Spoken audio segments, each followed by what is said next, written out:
Caravelle Saigon was built during a time of a very turbulent era.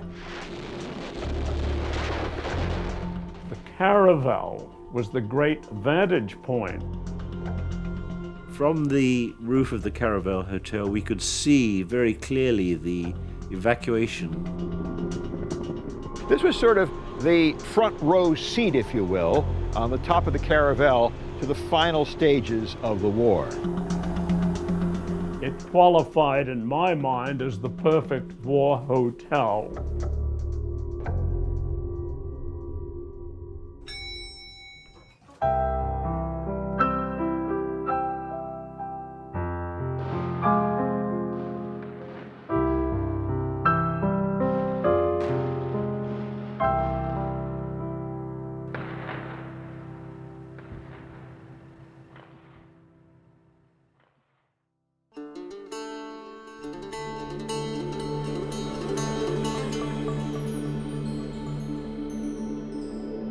Ho Chi Minh City in Vietnam, once Saigon, the old capital of South Vietnam.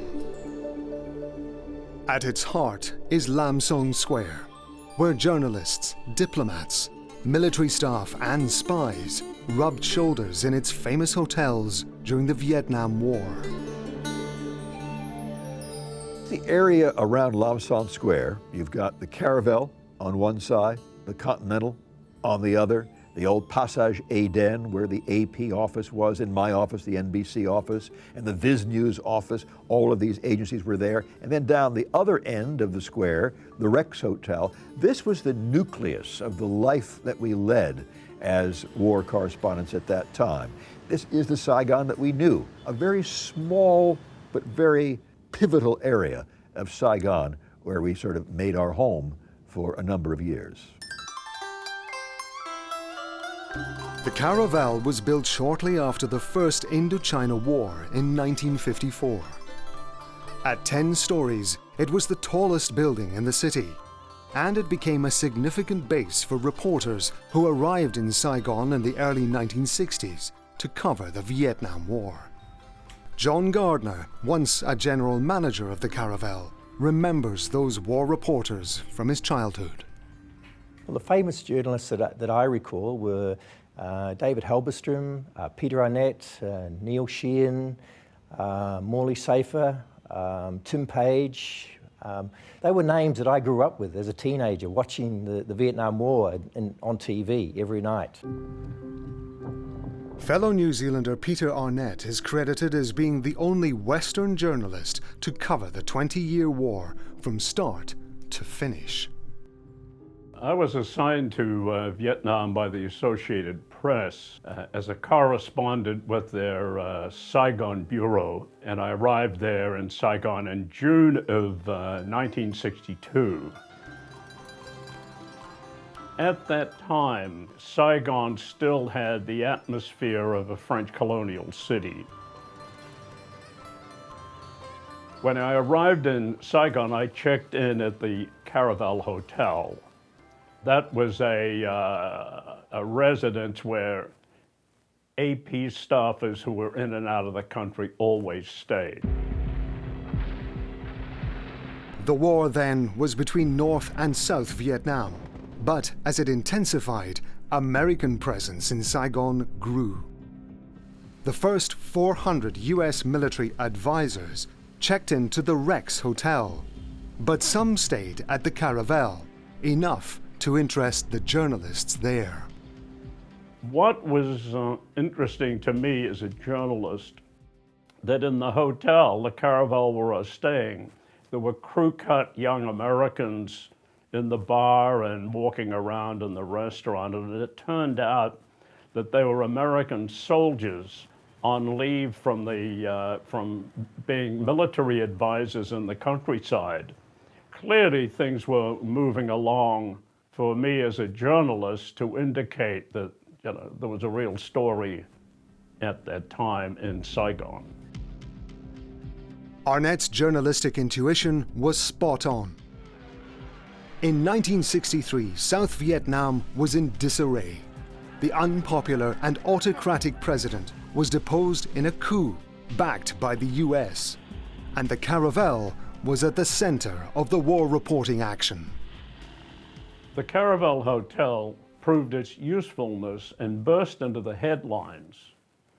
In November 1 of 1963, that was when there was a military coup d'etat against the government of President No Dinh Diem, which led to the assassination of the president and his brother. In the course of that action over a 24-hour period, the center of Saigon was a war zone. The press retreated, in effect, to the Caravelle Hotel. And that was when many of the stories would basically, if not dateline the Caravelle, they certainly mentioned that a lot of what we were seeing was from the Caravelle. The US military officially joined the war in 1964, and hundreds of reporters, camera crews, and photographers descended on Saigon.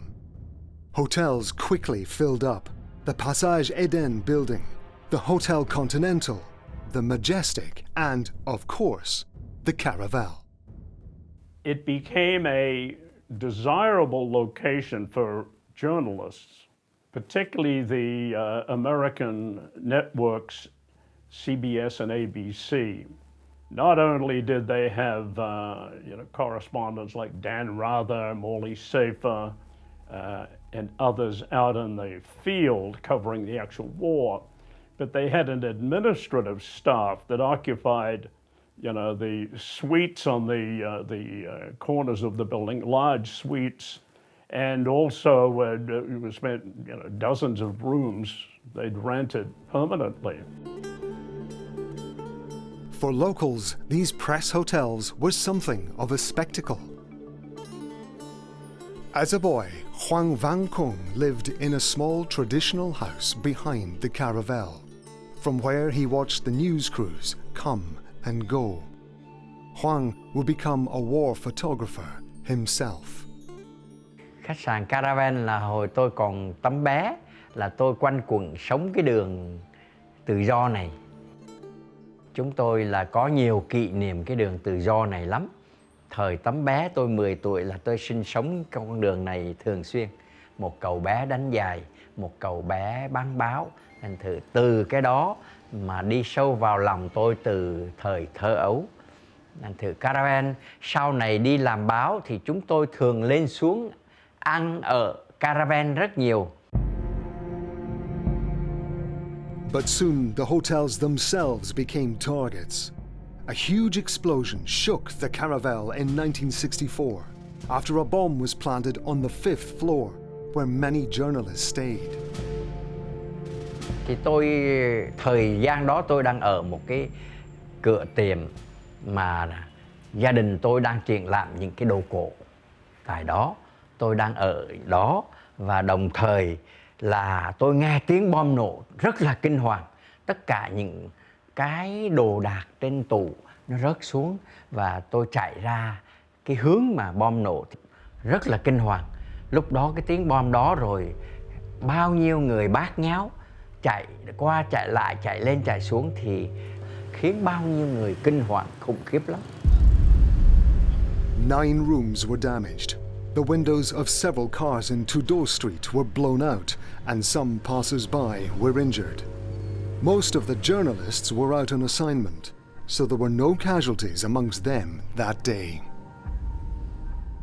The Caravelle was not a safe haven in the sense that there was no protective environment around it. There were no security people, there were no bunkers in front of it. It was just open. It was an open hotel, just for a civilian hotel. No place in Saigon was safe. The war escalated, and by 1965 there were around 200,000 American soldiers in the region. When the first Marines landed in South Vietnam, they were accompanied by more news crews. This 1967 photograph of the ABC News crew in the Caravelle's rooftop restaurant has become an icon of Vietnam's news coverage. Caravelle Hotel was built with bulletproof glass It also had a backup generator, for in those days there were many blackouts of electricity. It was also the only building in the city that had air conditioning, and the communication, it was one of the few buildings in the city that had a fax machine. So the journalists considered it a good communication centre.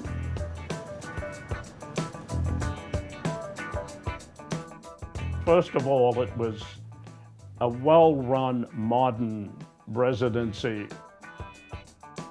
Excellent staff. It had a very supportive management that catered to the needs of journalists, keeping the bar open most of the night, for example, making sure communication systems existed. So the Caravelle became known as the Press Hotel. In 1967, 500,000 US troops were in Vietnam, and Saigon's hotels were again packed. The Western media presence doubled that year, including BBC cameraman Eric Thyrer. My first trip to Vietnam was with a real wonderful veteran correspondent for BBC, Anthony Lawrence, and a cameraman who subsequently taught me everything I know, marvelous man, Bill Baglin.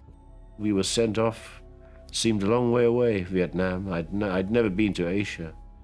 And there we were, in a country with a war. 1968 was the bloodiest year of the war, and the extensive coverage of the infamous Tet Offensive rocked the US and started turning American public opinion against the war. Again, the war came to the Caravelle. From the evening of January 31 through several months, the Saigon itself was, subject to frequent battles. The American embassy was attacked. The palace. Again, the Caravelle was a refuge for journalists who figured it was too dangerous to live in their houses. And we'd check into the Caravelle. And again, from the rooftop, you could get a sense of the mayhem and difficulties being faced by the American Vietnamese military and by the civilian population. Khi mà 1968, Tết Mậu Thân, tôi đã đi vào nghề trong 4 năm, thì tôi gặp gỡ tất cả những bạn bè đồng nghiệp của tôi chung quanh những cái khách sạn đó. Tôi thấy là phần nhiều là trên dưới 300 phóng viên chiến trường và những người quay phim và những người newsmen. Both sides suffered heavy losses, but the offensive heralded shifts in the war. Richard Nixon became US president in 1969 and began withdrawing troops and started secret negotiations with Hanoi. But then, in 1970, he bombed neighboring Cambodia. A new wave of correspondents had to shuttle between Vietnam and Cambodia to cover the spreading story. Jim Laurie was one of them. I arrived in Saigon in April of 1970, age 22, not knowing very much about Vietnam nor about the war. I was a backpacker turned freelancer. And in those days, the places to stay were the Caravelle, the Continental, maybe the Majestic on the waterfront. But I didn't have the money for that. So I stayed at basically a $5 a night run-down hotel.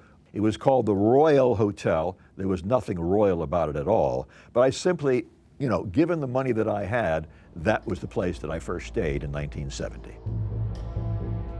The last war years were intense on all sides, for those fighting it and those reporting it. In 1973, 1 year after America's most brutal bombing of North Vietnam, the Paris Peace Accords ended US direct involvement in Vietnam. But the war was not over. In 1975, events in Cambodia shook the US. On the 17th of April, the Cambodian capital, Phnom Penh, fell to the communist Khmer Rouge, and the Americans had to orchestrate a sudden evacuation.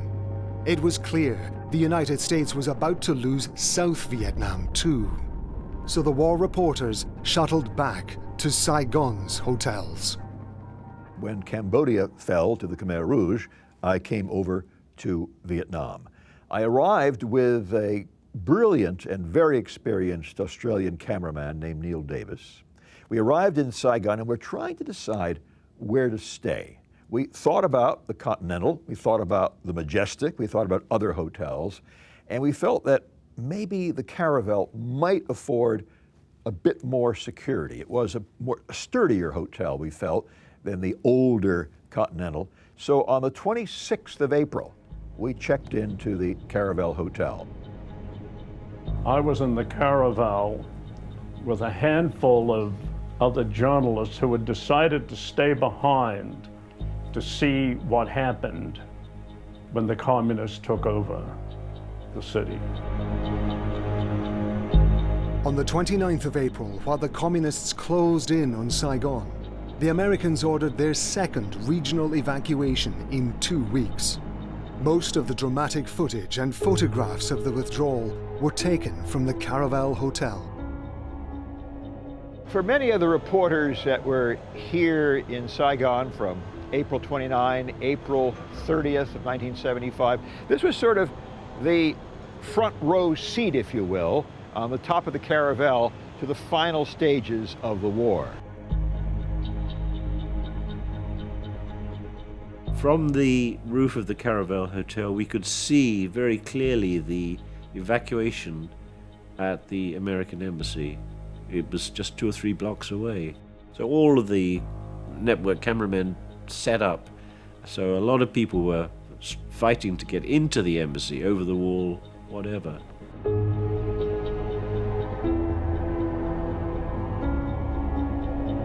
Nearly 100 journalists chose to stay in Saigon.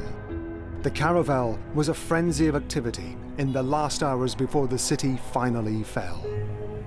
In the early hours of April 30, I was awakened in my room with the thundering airstrikes and attacks. I quickly got dressed and went to the roof. I could see a Vietnamese transport plane take off from the airport and start climbing into the sky. It exploded in flames as it reached just a few thousand feet. And it was clearly indicated that just a matter of time before the communist forces were in our vicinity. Neil Davis and I, on the morning of the 30th, had a very nice breakfast, and then we went to the embassy itself. We happened to get there around 7 o'clock in the morning of the 30th of April, 75, and we watched the last helicopter leave the roof of the embassy.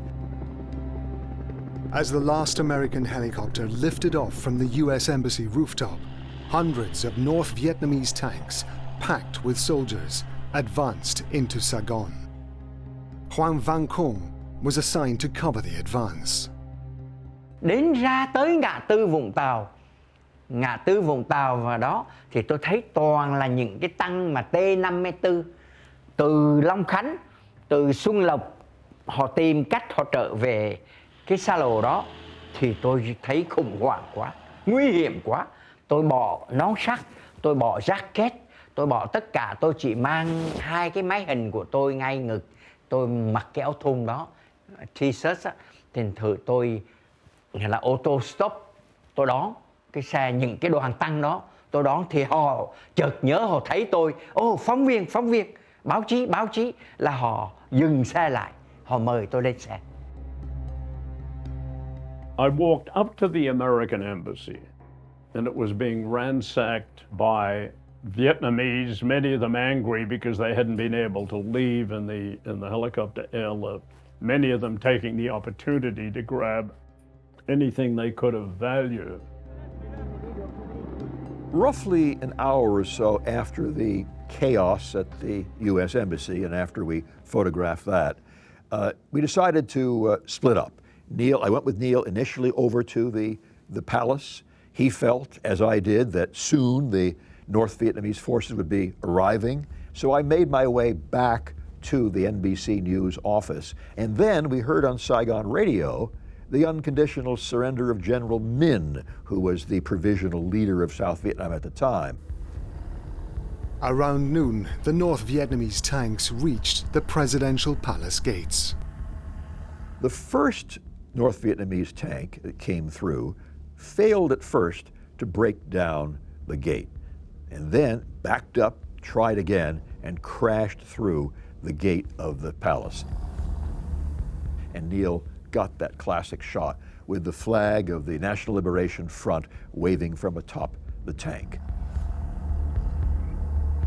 Tôi đã chụp nhiều từ ban công, từ cái người cắm cờ, từ ban công, từ cho xe tăng, từ tất cả những mọi ấy, là bây giờ bộ hình này là tôi độc đoán nhất, một không có hai. Và anh bạn tôi quay phim thôi là ông, một cái người Úc, phóng viên người Úc là New David đó. I came back to the Caravelle Hotel, and I was very much in this location, came out to the balcony and spotted in this direction North Vietnamese tanks. This area, which is now a subway construction area, had a passable road. The road took the North Vietnamese tanks out to the square. They made a right turn, which in those days was Freedom Street, heading down towards the Saigon River. Returning to the Caravelle, cameraman Eric Thyrer and correspondent Brian Barron filmed the rousing victory scenes. This photograph, taken from the Caravelle Hotel, shows Eric on top of an American car, advancing ahead of a communist tank. We found a convoy of tanks, in fact, heading towards the street where the Caravelle Hotel and the Continental Palace Hotel are. So we followed it, and then one of them overtook us, and then another one came behind us, and I said to Brian, well, why don't we just get out on to take some great, we had to do a tracking shot, wonderful. And we got some great images of the welcoming crowds on Tudor Street.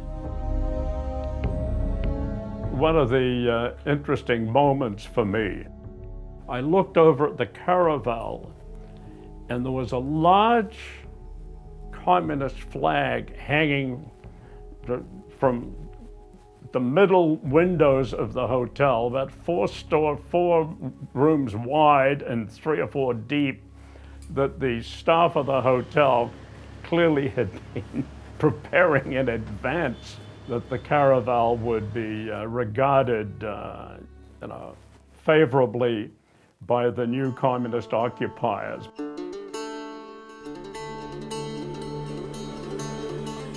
April 30th, 1975 marked the official end of the Vietnam War, with heavy loss of life on both sides.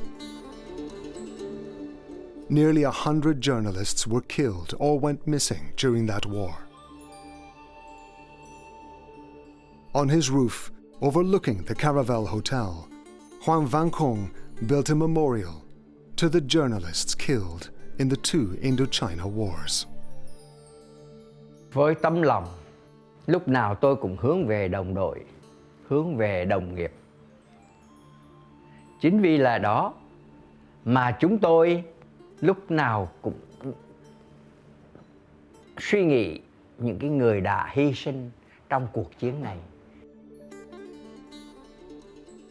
The Caravelle Hotel continued to prosper and thrive in the post-war years. Today, it remains a landmark in the city and the repository of the treasured memories of those journalists who made this war hotel their headquarters, their sanctuary, and their home. We're speaking about half a century ago. In terms of being a war hotel for correspondents to live at, it was a war hotel. The war, in a sense, really never ended for me. The first impressions that you have when you're a young person are the deepest impressions you have. When you show up in a war zone in a place, Cambodia, Vietnam at age 22, that sticks with you for the rest of your life. When the war and action ever came to Saigon, like the overthrow of No Dinh Dinh and the military coup, the Tet Offensive, and now the fall of Saigon, the Caravelle was the great vantage point. And because the hotel continued to operate and provide food and lodgings, it qualified in my mind as the perfect war hotel, and does to this day when I think about it.